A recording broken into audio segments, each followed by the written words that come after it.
que por favor se ponga sobre sus pies para que podamos leer la carta del apóstol Pedro, la primera carta del apóstol Pedro, porque vamos a leer los versículos que se encuentran en esta carta, en la primera carta que el apóstol Pedro escribió, y vamos a iniciar desde el verso número 1 hasta llegar al verso número 12, aunque nosotros nos vamos a concentrar solamente en los versículos del 6 al 9. Si ya tiene la palabra del Señor ahí, le voy a invitar a que me acompañe en la lectura. Voy a hacer la lectura y dice la palabra de Dios de la siguiente forma: Pedro, apóstol de Jesucristo, a los expatriados de la dispersión en el Ponto, Galacia, Capadocia, Asia y Bitinia, elegidos según el previo conocimiento de Dios Padre,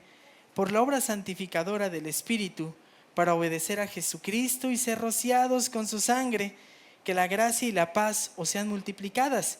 Bendito sea el Dios y Padre de nuestro Señor Jesucristo, quien según su gran misericordia nos ha hecho nacer de nuevo una esperanza viva, mediante la resurrección de Jesucristo de entre los muertos, para obtener una herencia incorruptible, inmaculada y que no se marchitará, reservada en los cielos para vosotros, que sois protegidos por el poder de Dios mediante la fe, para la salvación que está preparada para ser revelada en el último tiempo, en lo cual os regocijáis grandemente, aunque ahora, por un poco de tiempo, si es necesario, seáis afligidos con diversas pruebas, para que la prueba de vuestra fe, más preciosa que el oro que perece, aunque probado por fuego, sea hallada que resulta en alabanza, gloria y honor en la revelación de Jesucristo, a quien sin haberle visto le amáis, y a quien ahora no veis, pero creéis en él, y os regocijáis grandemente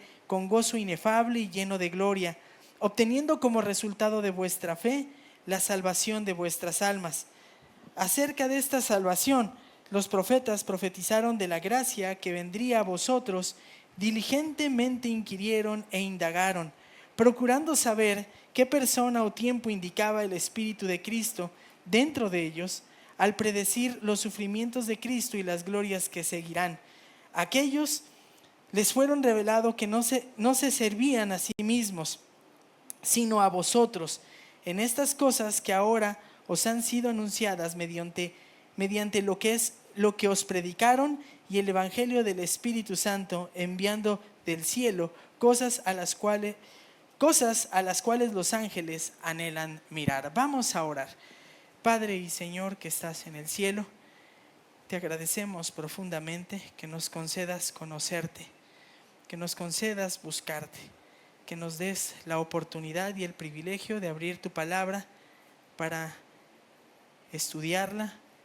Y Señor, si venimos delante de ti es porque reconocemos que solamente en ti encontramos vida. Así es que te suplicamos que tú seas quien hables en este tiempo a nuestro corazón. Nos ayudes, Señor, a comprender lo que en ella está escrito y nos des la capacidad y el deseo de aplicarla a nuestro ser para reflejar a tu Hijo Jesucristo. Guíame en este tiempo, Señor, permíteme ser fiel a tu palabra. Que toda la gloria y la honra sea dada a tu Hijo Jesucristo. Es en su nombre que oramos. Amén. Gracias, hermanos. Pueden tomar su asiento. Esta porción de la Escritura, escrita por el apóstol Pedro, como hemos estado observando, el apóstol Pedro le dirigía una carta a una iglesia que padecía, que sufría, que estaba sufriendo a causa de sus convicciones, a causa de su fe. Así es que al ver a esta iglesia sufrir y en medio de pruebas y dificultades, es que decide escribir esta carta, y es una carta circular que, como hemos mencionado, se leyó en lo que era la antigua Turquía. Pero antes de iniciar, déjeme leerle la historia de un himno que para mí es de mis favoritos. De hecho, yo no sé usted si tengo un programa de lo que le gustaría cantar cuando usted parta. No sé si usted tiene un programa, pero yo sí. Yo tengo varios himnos que me encantaría que canten. Les he dicho, por favor vayan, canten y canten y canten y canten. Y después, igual muy similar al pastor Santiago, no se desvelen, cierren, váyanse a dormir, al otro día lleguen temprano y vuelvan a cantar. Y ya tengo muchos himnos, hermanos. Y les voy a decir, uno de mis favoritos es precisamente Alcancé Salvación. Este Alcancé Salvación, escrito por Horatio G. Spafford, originario de la ciudad de Chicago, escribió este himno cuando era aproximadamente de 40 años de edad. Una edad hermosa, hermanos. Sufrió la pérdida de un hijo varón. Más tarde perdió una gran cantidad de dinero que había invertido, quedando en una situación económica muy complicada. Poco tiempo después, el incendio que consumió la ciudad de Chicago en 1871 afectó los bienes materiales que tenía. Pero aún faltaba un golpe más a su vida. Decidió que junto a su familia realizarían un viaje a Europa. El día que partían, algo lo retuvo y decidió que su esposa y sus 4 hijas partieron y posteriormente las alcanzaría. Días después, el barco en el que viajaba su familia sufrió un accidente y sus hijas perecieron. Solo sobrevivió su esposa, razón por la que decidió de inmediato ir al encuentro después de un telegrama que recibió de parte de ella. Se dice que durante el viaje, su barco pasó por el lugar del accidente. Y al saber que estaba en el lugar de la muerte de sus hijas, bajó al camarote y escribió las siguientes líneas: de paz inundada mi alma ya esté, o cúbrala un mar de aflicción. Mi suerte, cualquiera que sea, diré, alcancé salvación. Ya venga la prueba o me tiente Satán, no amengua mi fe ni mi amor, pues Cristo comprende mis luchas y mi afán, y su sangre obrará en mi favor. Feliz yo me siento al saber que Jesús libróme de yugo opresor, quitó mi pecado, clavólo en la cruz. Gloria demos al buen Salvador. La fe tornaráse en feliz realidad. Al irse la niebla veloz, desciende Jesús con su gran majestad. Aleluya, estoy bien con mi Dios. Alcancé salvación. Esa es la historia que está detrás de este himno, que simplemente es precioso. Y este pueblo al que está escrito la carta de Primera de Pedro es un pueblo que sufre. Pero también a lo largo de la historia el pueblo cristiano ha sufrido. Ha sufrido en medio de dificultades, en medio de luchas. Muchos han tenido que entregar su vida a causa de la fe. Pero lo que es cierto es que en medio de las luchas y de las dificultades se puede encontrar gozo.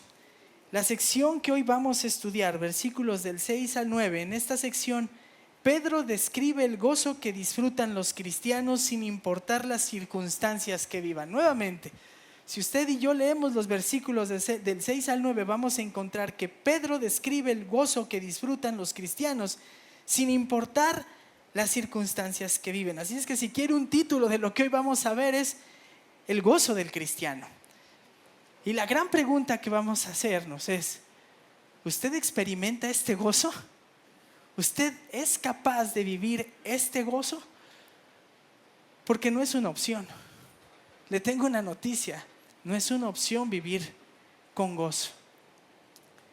Sé que puede ser difícil, pero es difícil cuando ponemos nuestros ojos en las cosas que nos rodean, en las cosas que están en la tierra. Pero en el momento en el que dirigimos nuestra vista a las cosas eternas, entonces nos damos cuenta que las cosas cambian. Por eso es que el apóstol Pedro inicia así el verso 6, en lo cual os regocijáis grandemente. El apóstol Pedro va a iniciar y va a decir en lo cual, y con esto aquí hay una nota importante, hermanos. ¿Por qué leemos los versos completos hasta el 12? Porque es una sola sección. La sección del verso 3 al 12 tiene una idea general.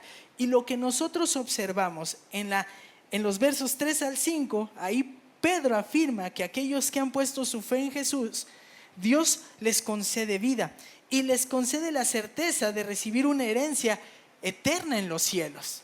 Y es en base a esa reconciliación y en base a esa herencia que entonces sucede lo que dice el verso 6, en lo cual en lo cual que en base a esa herencia, en base a que has depositado tu fe en Jesús, en base a que has recibido vida, es por eso que eres capaz de regocijarte grandemente.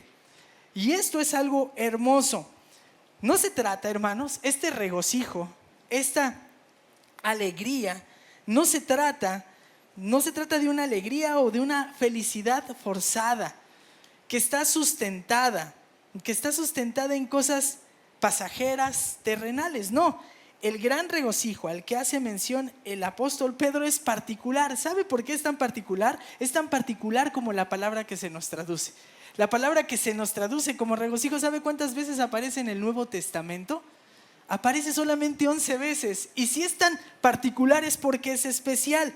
Porque siempre que se utiliza esta palabra que se nos traduce como regocijo, se refiere al gozo provocado por una realidad espiritual. Se utiliza para apuntar al gozo provocado porque las personas tienen una estrecha relación con Dios. No es algo que surja, y hermanos, disculpen, ustedes saben que me encantan los deportes y saben a qué equipo le voy, ¿no? Pero no es porque mi equipo va a ganar hoy en la noche. No es por eso, porque puede o no ganar y seguramente me emocionaré, me pondré triste, pero eso va a ser pasajero, me durará lo que dure el juego. No, el gozo es distinto, el regocijo que escribe Pedro es distinto, porque es el que viene por tener una estrecha relación con Dios. La palabra apunta a una persona que está extremadamente gozosa, es una persona que incluso salta de felicidad. ¿Has saltado de felicidad algún día, hermano? Yo sí he saltado de felicidad. Pero ¿has saltado algún día de felicidad porque se sabe reconciliado con Dios? Pues a mí me ha dado muchas ocasiones, hermanos, estando en mi cuarto. Seguramente le ha pasado a usted donde dobla rodilla y empieza a llorar de alegría porque se sabe reconciliado con Dios. ¿No le ha sucedido aquí? Las ganas de levantar los brazos porque se sabe reconciliado con Dios. Se desborda el corazón. Sí, es importante observar que este regocijo, aparte de ser peculiar, es continuo porque está escrito en tiempo presente. Y usted sabe, todas las acciones que en griego están en presente representan una acción continua. Así es que los cristianos son capaces de regocijarse constantemente. Y no es consecuencia entonces de circunstancias pasajeras o de una emoción breve. Los cristianos se regocijan grandemente a consecuencia de una verdad eterna y de profundo significado y de profundas consecuencias. ¿Sabe cuál es? Saben que han sido perdonados en Cristo y que recibirán vida eterna y que les espera su herencia en los cielos. Y esa herencia es la vida y es Dios. ¿Qué le parece? Dígame si usted no es la persona más, iba a decir afortunada, pero no queda la palabra afortunada. Tenemos que decir, dígame si no es la palabra más bendecida del mundo al saberse reconciliado con Dios. Usted y yo lo único que merecíamos era la separación y la condenación eterna. Toda persona que sigue a Cristo experimenta este regocijo. ¿Y sabe qué es lo curioso? Que el Señor Jesús también utilizó esta palabra en un sermón que Él dio y que está registrado en Mateo capítulo 5 y se encuentra en los versículos 11 y 12.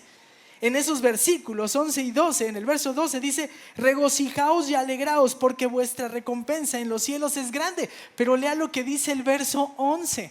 El verso 11 nos dice: bienaventurados seréis cuando os insulten, ¿y qué más? Y persigan y digan todo género de mal contra vosotros falsamente por causa de mí, cuando sean aborrecidos por mi causa. Porque ustedes están firmes en creer en mí y en lo que el Señor enseñaba.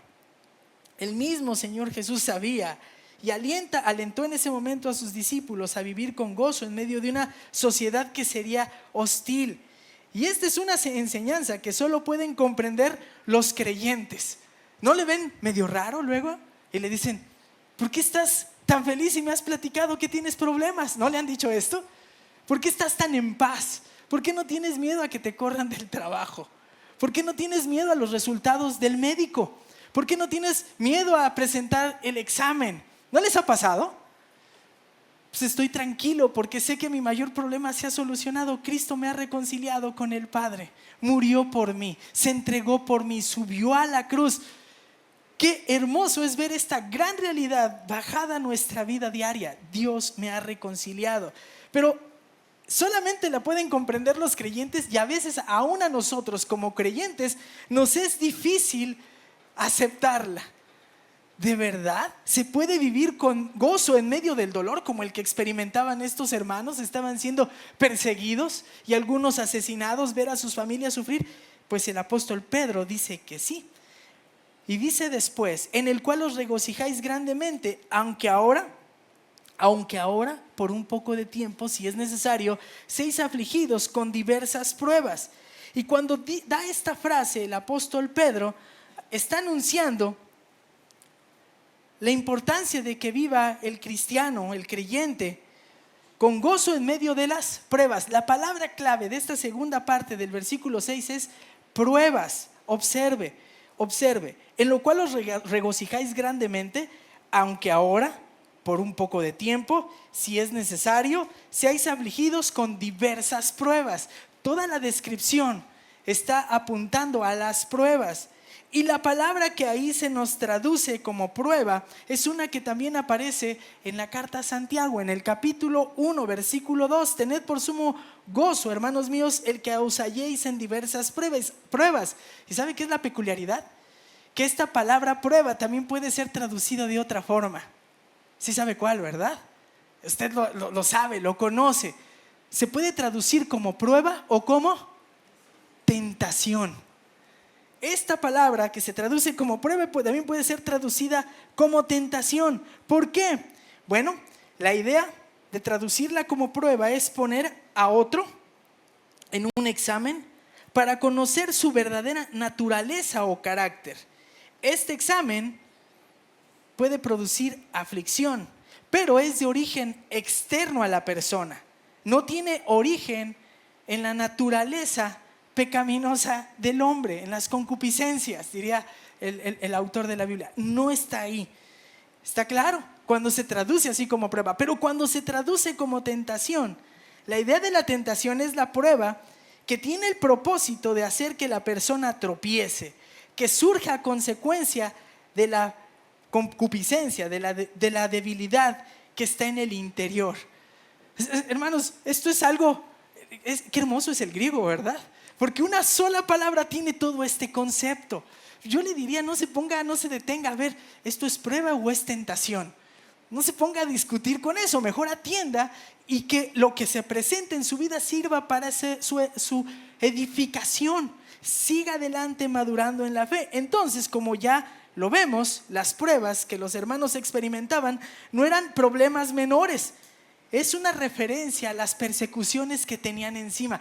Estaban escuchando, detrás de ellos la persecución estaba severa, los estaban atrapando para acabar con ellos.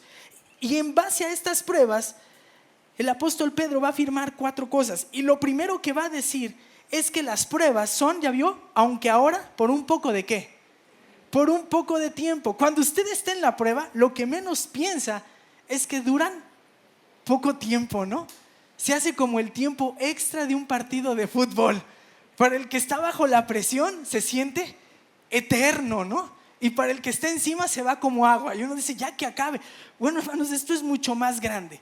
Cuando usted está en prueba, seguramente siente que esto no va a durar poco tiempo. Y yo no sé si he estado en una de esas condiciones.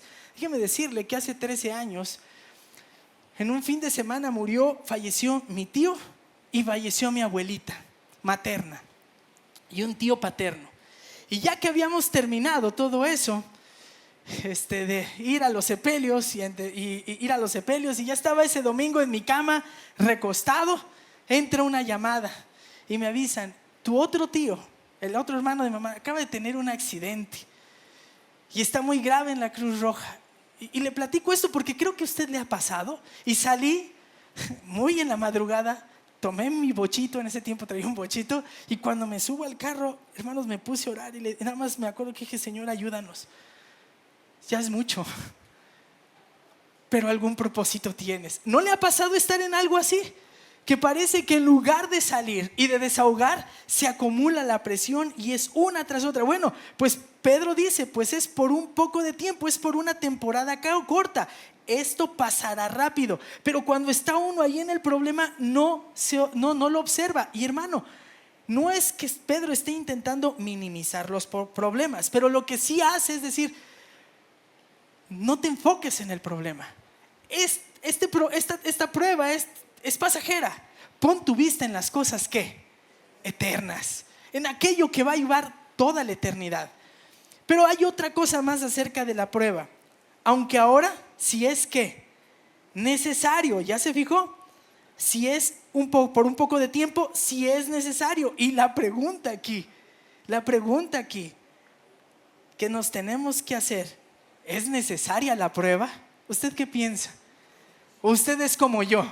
No, Señor, a mejor conmigo con terciopelo, por favor, porque eso de que sea difícil a mí no me gusta. Bueno, pues el apóstol Pedro dice algo que es distinto. Lo que nos está diciendo es que la prueba es necesaria, es inevitable y tendrá que ser frecuente en el plan de Dios para nuestra vida. ¿Y ya se percató? Esto es contrario a lo que hoy se enseña en muchas iglesias, que se te dice, ven a Cristo y ¿qué crees? A ver, ayúdeme, porque creo que el calor nos estaba durmiendo. Que se dice, ven a Cristo y ¿qué va a pasar? Todo va a solucionarse, va a ser color de rosa. Pues esto tiene aquí 2000 años, diría el hermano Carballosa. Aquí está escrito desde hace 2000 años. ¿Y qué cree? No ha cambiado. La prueba es necesaria. Usted y yo es inevitable y será frecuente que atravesemos por pruebas. Así es que si hoy tiene pruebas en su vida, tiene dificultades, no está cómodo, pues lo que le tengo que decir es lo siguiente: no se asombre, ahí está, tendrá que atravesarlo. Dios permitirá que lleguen los problemas a nuestra vida y estos son necesarios. Y a lo mejor usted dice, ¿y por qué son necesarios? Porque al Señor le encanta hacernos sufrir. No, el Señor no opera como nosotros con un ánimo pecaminoso. No nos quiere hacer sufrir. Lejos esté de nosotros pensar eso. Nuestro Dios es santo. Nuestro Dios es santo. Entonces son útiles las adversidades y son un instrumento perfecto. Es el instrumento perfecto de Dios para moldear nuestras vidas. Y ahora le voy a decir lo que dice el comentarista y hermano John MacArthur. Afirma que la adversidad produce lo siguiente. Primero, hermano, cuando usted tiene problemas, dice el hermano, nos hace dependientes de Dios y por tanto nos hace humildes. Las dificultades nos llevan a separarnos de las cosas del mundo a apuntar e indicarnos el cielo. También las dificultades nos enseñan a valorar la bendición divina. Nos capacitan con el fin de ayudar a otros. Nos ayudan a disciplinarnos por nuestros pecados. Y también, por último, nos ayudan a fortalecer el carácter espiritual. Fin de lo que dice el hermano John MacArthur. ¿Está de acuerdo? Las pruebas, las dificultades, las adversidades son más que necesarias. Pero a la prueba, entonces, podemos decir, ¿la prueba es necesaria? Claro que sí, es necesaria. Y será todo un reto. Déjeme advertirle. Tal vez usted salga y en los siguientes días tenga que enfrentar adversidades. Y ahí están. Y no las va a poder quitar, no las va a poder borrar. Y espero de verdad profundamente que usted y yo tengamos la mente y el corazón para afrontar lo que venga. Mente para recordar todas las promesas del Señor, pero el corazón para tener la determinación de seguir adelante.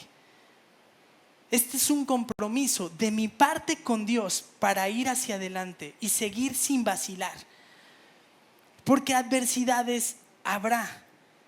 De hecho, al final de su carta el apóstol Pedro escribe lo siguiente: y el Dios de toda gracia, que nos llamó a su gloria eterna en Jesucristo, después que hayáis padecido un poco de tiempo, Él mismo os perfeccione, afirme, fortalezca y ¿qué más?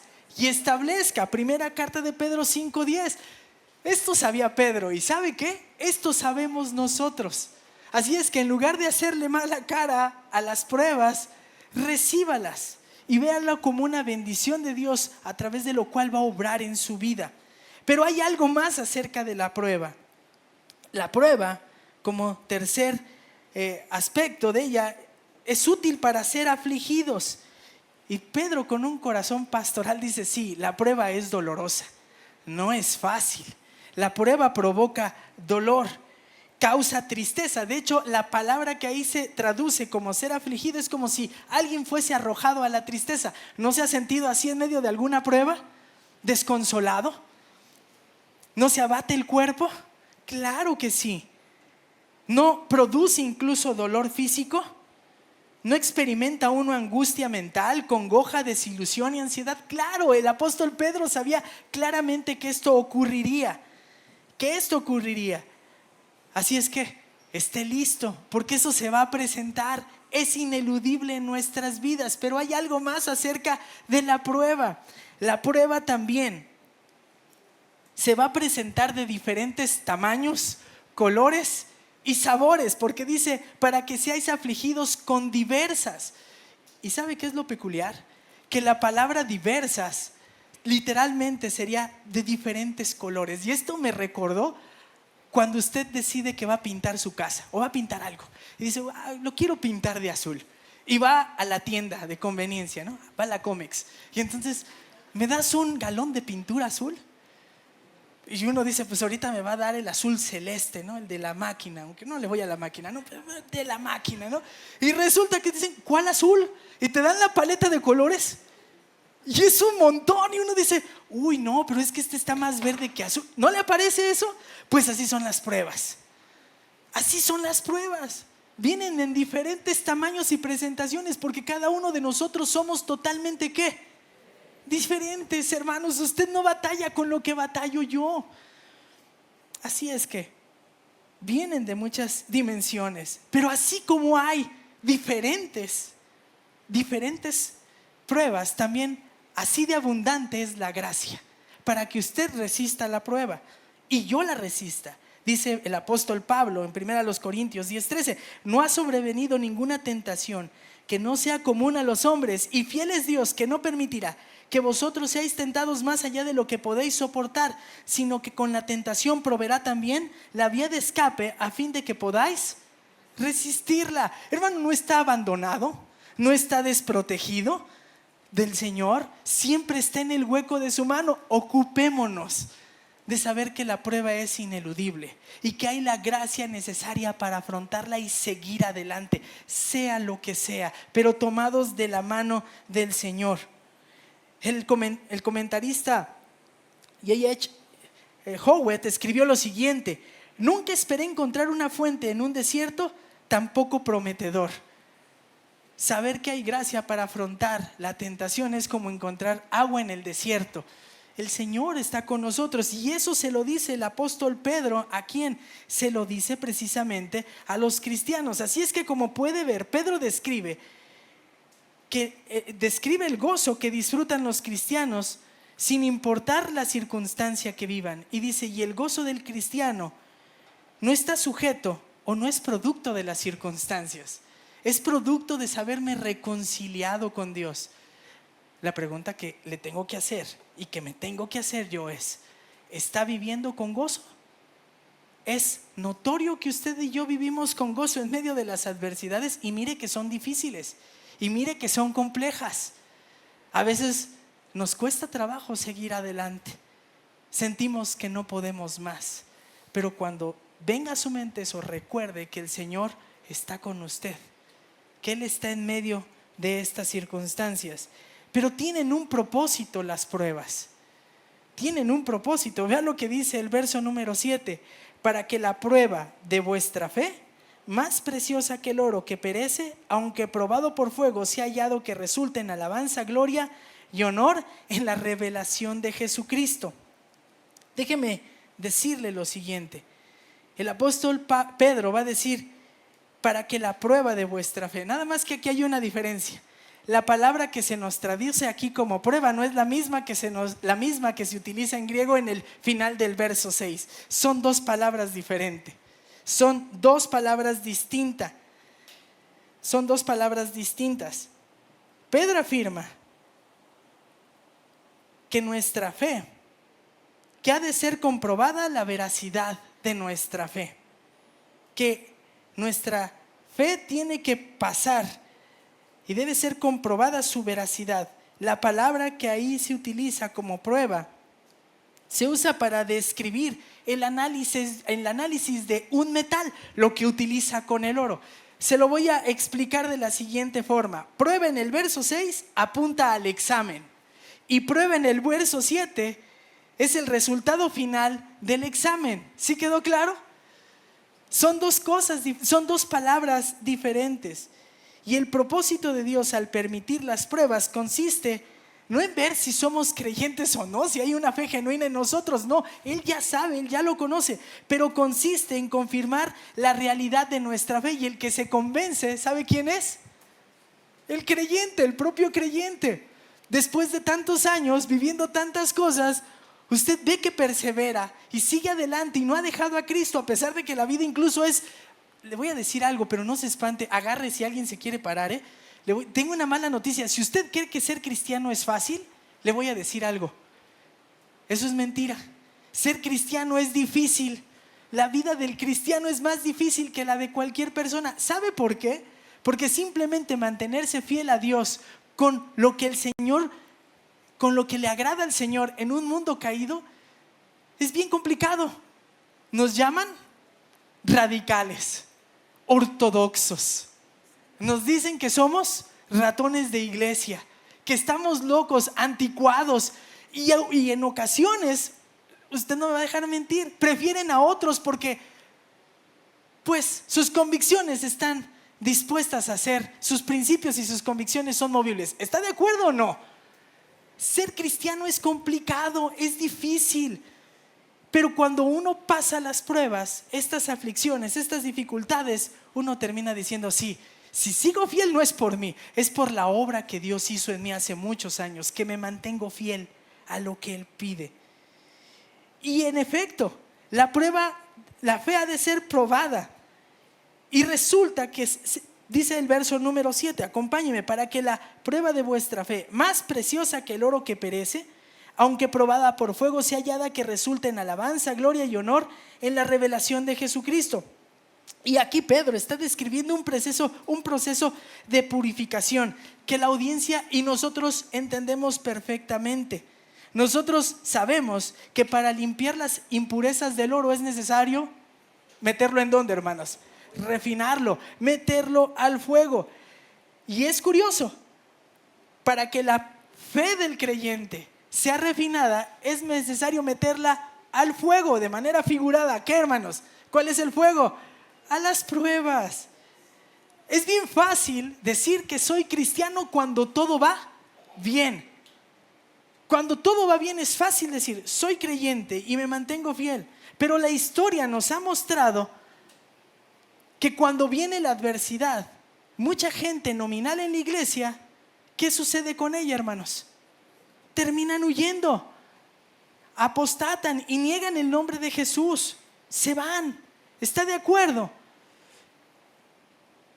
Pues eso no es extraño ni es distinto en nuestros días. Hay muchas personas con convicciones intermedias que dicen no.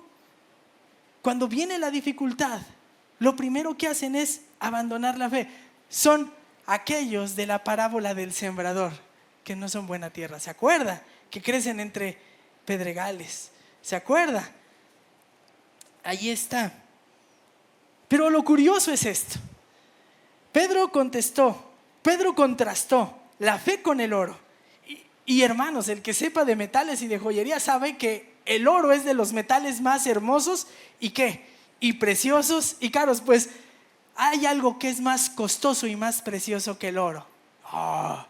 El adamantium. No, ese no existe, hermanos, ¿no? No, lo más precioso que el oro es la fe. ¿Está de acuerdo? La fe. El oro va a perecer, va a desaparecer, pero la fe es indestructible. Ahí está. Y usted es propietaria. Le ha sido concedida la fe. Dígame si no es hermoso. Lo que estamos afirmando es que el creyente puede resistir, puede sufrir severas pruebas y aflicciones pero estas, en lugar de destruir su fe, son alimento para ella. Qué diferente es, ¿verdad? La vida. Cuando uno tiene en mente las cosas eternas, ve la adversidad y ve las pruebas y dice, tomado de la mano del Señor, es un instrumento para que me parezca más a Él. Pero esto, hermanos, solamente va a llegar solamente puede ser una realidad en su vida si ha sido reconciliado ¿con quién? Con Dios a través de Cristo Jesús. Por eso no es extraño que aquellos que no han creído en Cristo pues nos digan, pues estás loco. ¿Cómo es posible que puedas vivir con felicidad si tienes todas estas adversidades? Y ejemplo de esto tenemos. Le voy a citar 2 porque son de amplio conocimiento. Job, ¿qué le parece? Todo el sufrimiento y seguía fiel, agarrado al Señor. Pero ¿sabe qué ejemplo también me parece fenomenal, hermoso, de lo que Dios puede hacer en la vida en la vida de 3 personas? Aquellos que fueron echados al horno de fuego precisamente en Babilonia. Sadrac, Mesac y Abed. Exacto. Y estando ahí, pues échanos al fuego, pero nosotros no vamos a, parafraseando, hermanos, pues me puedes meter al horno de fuego porque yo no voy a negar a mi Dios. Y si me salva, y si no me salva, ahí me quedo. Y usted sabe lo que pasó. Estando en el horno de fuego, no estaban solos porque el rey Nabucodonosor veía una figura más parecida al hijo de un Dios, ¿no? Impresionante. Una religión que nada cuesta es una religión que nada vale. Pero la fe cristiana lo cuesta todo. Niégate a ti mismo. ¿Está de acuerdo o no? Le reitero lo que dice el comentarista. Una religión que nada cuesta, nada vale.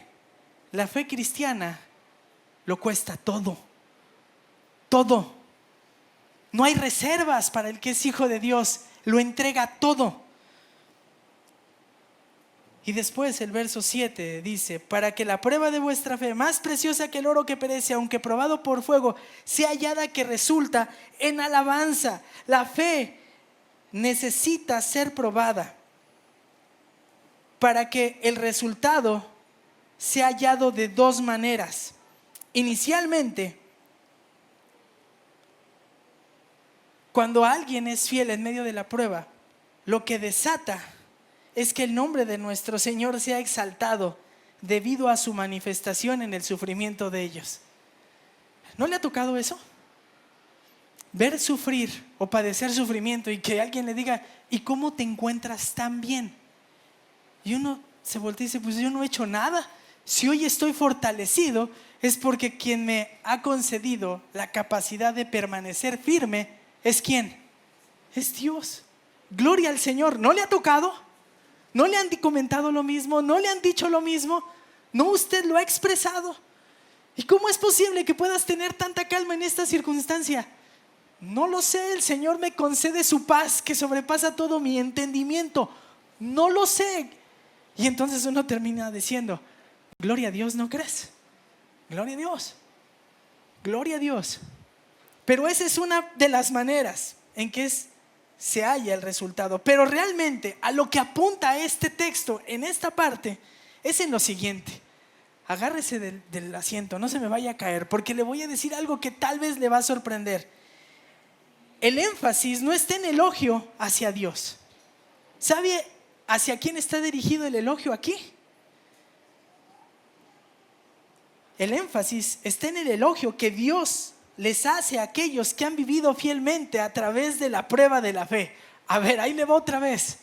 El elogio aquí, el énfasis está en el elogio que Dios hace, que Dios les hace a aquellos que han vivido fielmente a través de la prueba de la fe. ¿Sí? Es que Dios va a recompensar. Va a recompensar la perseverancia, hermanos. Y uno aquí inmediatamente se tiene que preguntar, bueno, yo no sé usted, pero cuando yo estudiaba me pregunté, ¿por qué? Lo tengo que aceptar, pero no tengo una respuesta, hermanos, sinceramente. Lo acepto porque es la palabra del Señor. Me resulta sorprendente, le voy a explicar la razón. Porque Isaac Hernández Valadez, lo único que merecía era vivir separado eternamente de Dios en el infierno. Y Dios entregó a su Hijo Jesucristo, quien ocupó mi lugar en la cruz. Y en su gracia movió mi corazón al arrepentimiento y me ha dado vida eterna.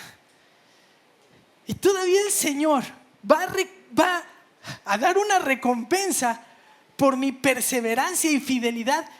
¿Quién soy yo? Esto no habla de mí, habla de la grandeza, de la inmensa gracia, misericordia, amor y favor de nuestro Dios. Y entonces me siento ínfimamente pequeño y miserable y digo: Señor, tienes razón. Al que mucho perdonas, mucho amas. ¿Cómo no te voy a responder con amor? El Señor recompensa. Y de evidencia hay esto. El mismo Señor Jesús, sí recompensando el servicio, dijo: bien, siervo bueno y fiel, en lo poco fuiste fiel, sobre mucho te pondré, entra al gozo de tu Señor. La verdadera fe llega a través de todos los problemas y sufrimientos de la vida. ¿Y qué es lo que va a provocar? Alabanza, gloria y honor. Pedro nos dice que Dios concederá alabanza, gloria y honor. Y deténgase brevemente y vea por qué es impresionante. Dios expresará lo que es digno de elogio, eso relacionado a la alabanza, a consecuencia de la fidelidad del creyente. Recuerda lo que dice, avanzo. También Dios dará gloria. Es decir, el creyente recibirá de parte de Dios la semejanza a Cristo. Si perseveramos en medio de las pruebas es porque queremos que en algún momento Dios nos transforme más a cómo, hermanos, acorde a la imagen del Señor Jesucristo. Y eso lo expresa incluso el escritor de la carta, Santiago. Pero también gloria. Nos dice Dios que dará gloria a aquellos que perseveren en medio de las dificultades.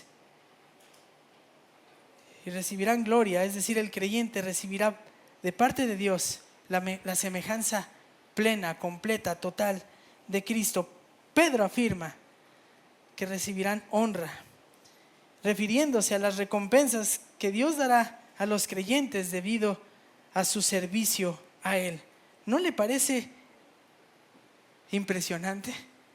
Cambia la visión de las pruebas, de las adversidades. Yo no sé si usted diga, pues creo que sí, no es que las busquemos, y eso hacen énfasis algunos comentaristas, no es que andemos buscando las pruebas, no se trata de eso, pero que si se presenta, entonces las encaremos con un pensamiento y una manera de ver diferente.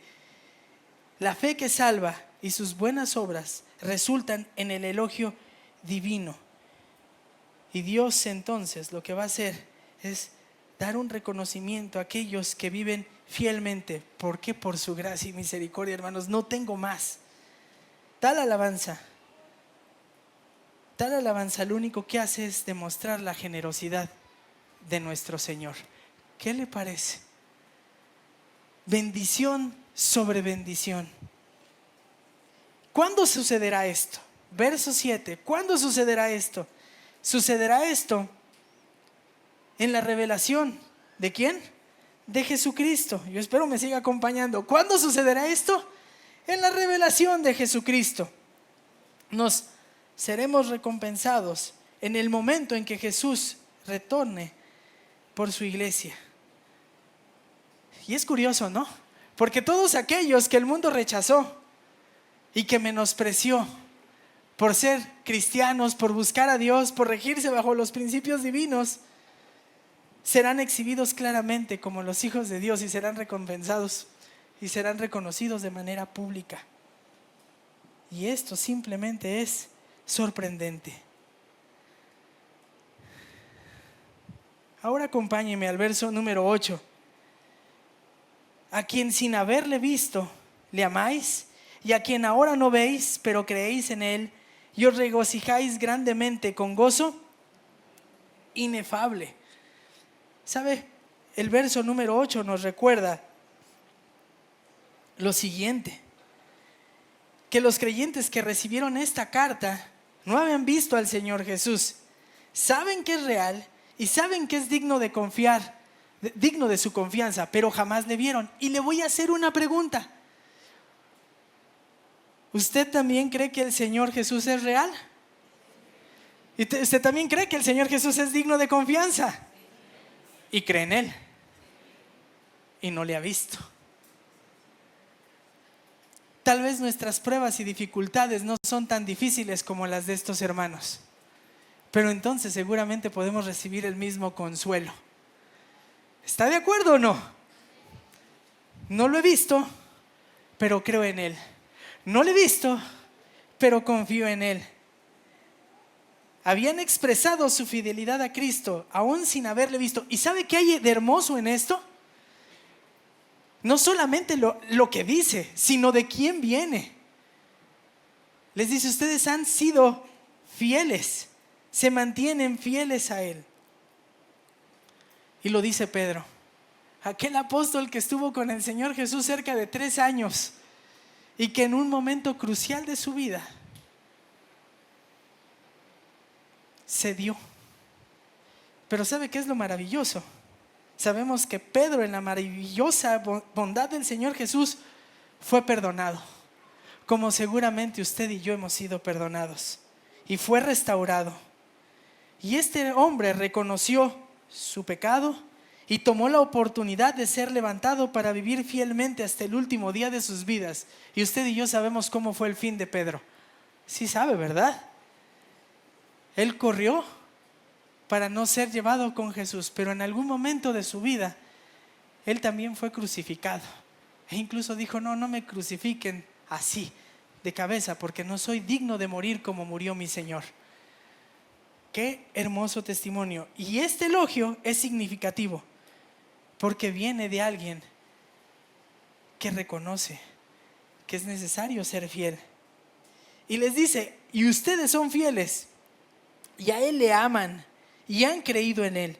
Pedro elogia el amor y la confianza de sus lectores en Cristo.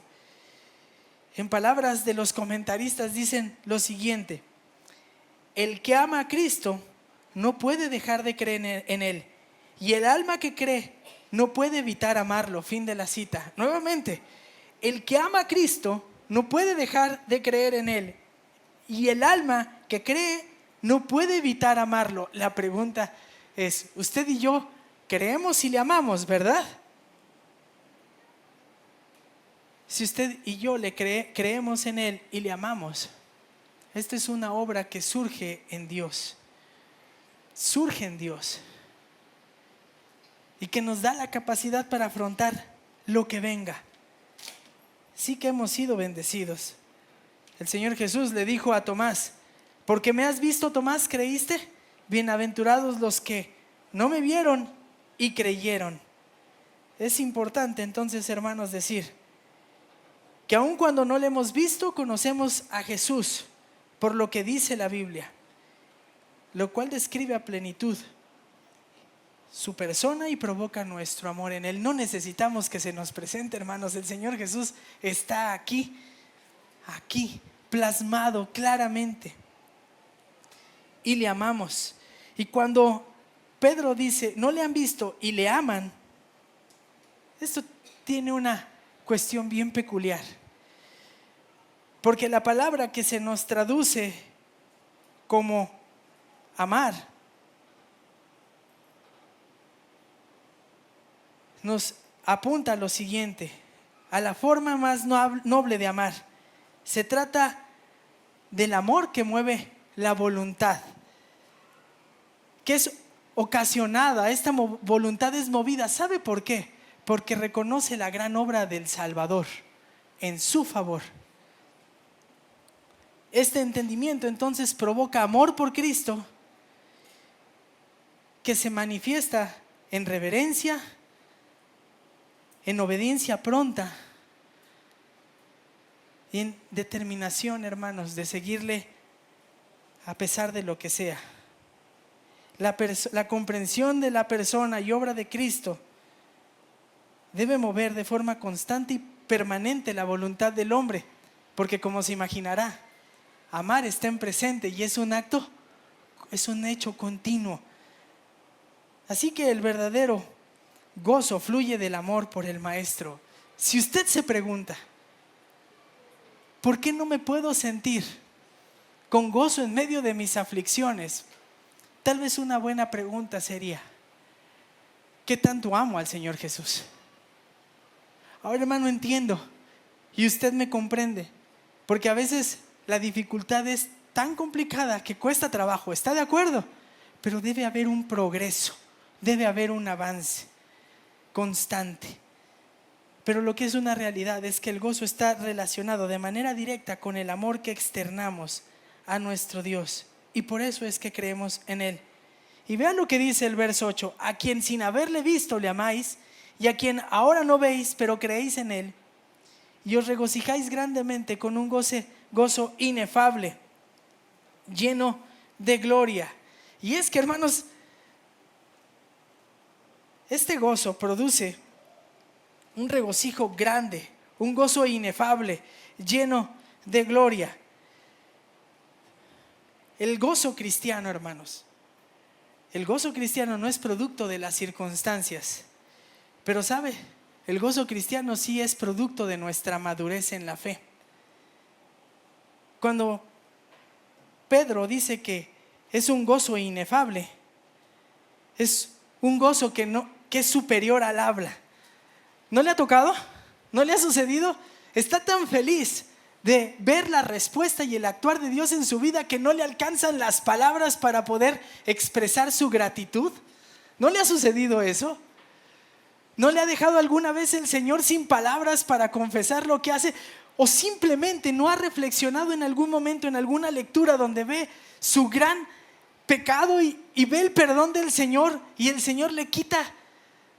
Las palabras no son suficientes para expresar el agradecimiento y el amor que siente, que hay en su corazón, que habita en su ser. Ese es el gozo inefable, superior al habla. Es un regocijo lleno de alegría, lleno de gloria, porque es digno de provocar en nosotros la más elevada alabanza.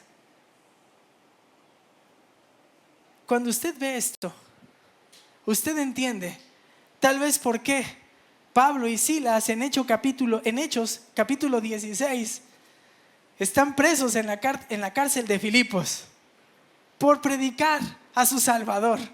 Y después de haber sido presos y de estar ahí lastimados, ¿qué están haciendo, hermanos? ¿Recuerda? Cantando al Señor. Porque es producto de la madurez. El gozo cristiano no es producto de las circunstancias, pero es producto de la madurez que el Señor provoca. Es simplemente imposible privar a un creyente del gozo de su alma. Le voy a decir la razón por qué no es factible privarnos de gozo. Y esto es porque nadie puede revertir la obra que Jesús ha hecho en su favor y en mi favor. Nadie. La obra de Cristo en la cruz, por aquellos que el Padre eligió, nadie la puede revertir. Y eso es lo que sostiene el gozo en nuestras vidas. Pero le tengo algo más. El gozo tampoco puede ser quitado de nuestro corazón, porque Cristo está a la diestra del Padre reinando, y nadie lo va a quitar de ese lugar. Y cuando nosotros vemos nuestra vida y las circunstancias, lo único que tenemos que hacer es recordar: Dios tiene completo cuidado de mi vida y Cristo sigue reinando. Por eso es que mi gozo no va a desaparecer. Y lo único que tenemos que hacer es voltear y decirle al Señor: Padre, lo único que te pido es que desbordes mi corazón en amor por ti. Y el verso 9 cierra diciendo: obteniendo como resultado de vuestra fe la salvación de vuestras almas. Sí, Pedro va a decir: y afirma que los creyentes, una vez que superan la prueba, en medio del gozo, en ese mismo momento reciben lo suyo, lo que les corresponde, y en cierto sentido ya poseen la fe. Y cuando enfrentan las dificultades con esta fe y esta convicción, hermanos, viven libres del pecado, viven libres de las circunstancias, son esclavos de Cristo y de las promesas eternas. Pero le voy a decir algo más: obteniendo como resultado de vuestra fe la salvación de vuestras almas. Pero hay algo más de lo que necesitamos ser salvados o liberado de forma total de vuestras almas. No, pastor, eso ya el Señor ya pagó nuestra deuda. Sí, pero la palabra que aquí se utiliza y que la manera en que se utiliza, la palabra que se nos traduce como alma, no se limita al lado espiritual de una persona, sino que se refiere a la salvación de ella en su totalidad. Y usted y yo al día de hoy seguimos en un cuerpo, hermanos. Aunque hemos sido salvados, justificados, perdonados, seguimos en un proceso de santificación. ¿Está de acuerdo? Y este proceso no va a concluir hasta que usted y yo partamos, hasta que usted y yo abandonemos este mundo, ya sea que nosotros partamos o que el Señor venga por nosotros. ¿Está de acuerdo? Pero los creyentes aún aguardamos el momento en el que recibiremos la salvación plena, seremos glorificados. ¿No lo anhela? ¿No las adversidades le hacen más desear eso? ¿No lo que ve usted en el mundo le dice, Señor, ya ven, ¿por qué ya ven, Señor, ya ven a poner este mundo en orden, este cuchitril se está cayendo, ya ven por nosotros? Es eso, hermanos, eso es a lo que apunta. Así que, como le dije, Pedro describe el gozo que disfrutan los cristianos sin importar las circunstancias que vivan. Ese es el gozo que usted y yo debiésemos estar experimentando en este momento. Y el gozo del cristiano no es producto de las circunstancias, pero sí es el producto de nuestra madurez, de nuestro amor al Señor. ¿Qué le impide vivir en esa plenitud de gozo? Déjeme sugerirle. Está sufriendo, tal vez es tiempo de poner los ojos no en el problema, sino en el Señor que está arriba del problema. Quizá, hermanos, la dificultad está nublando la luz de lo que el Señor ha hecho por su vida, pues es tiempo de que ponga los ojos en las bendiciones que ha recibido del Señor.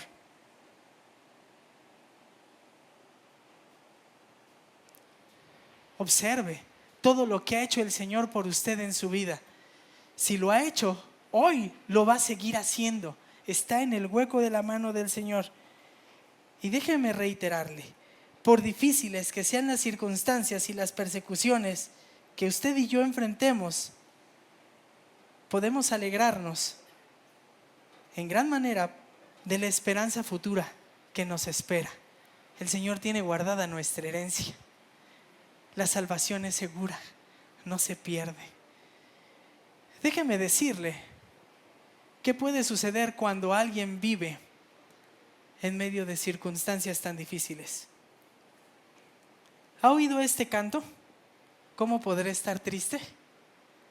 Sí, ¿verdad? Creo que sí lo he oído. ¿Cómo podré estar triste?